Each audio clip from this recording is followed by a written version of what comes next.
Jelang pelaksanaan Porprov 2017, kontingen Palembang mulai melakukan persiapan atlet dan mendata kembali atlet yang akan bertanding guna memantau potensi medali di setiap cabur. Menurut Suparman Romas, Ketua KONI Kota Palembang mengatakan, pihaknya mewaspadai kepindahan atlet ke kabupaten sebelum pelaksanaan Porprov 2017. Dari pantauannya, di beberapa cabur telah banyak laporan adanya atlet yang dipindah ke kabupaten lain dengan janji bonus yang cukup besar.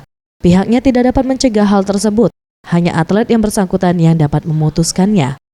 Namun ia mengingatkan sesuai peraturan atlet yang bertanding harus memiliki KTP daerah yang dibela.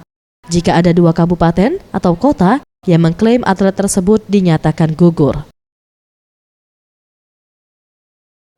Sebagaimana dengan beberapa Porprov yang lalu, selalu saja terjadi mutasi-mutasi atlet yang tidak sah ya, secara ketentuan, secara peraturan. Kalau kita boleh katakan ini adalah eksodus ya. Ini tentu diakibatkan oleh ada beberapa daerah yang mungkin saja memiliki ambisi untuk merebut ya, supremasi di cabang olahraga ini, tapi dengan tidak melakukan pembinaan secara baik.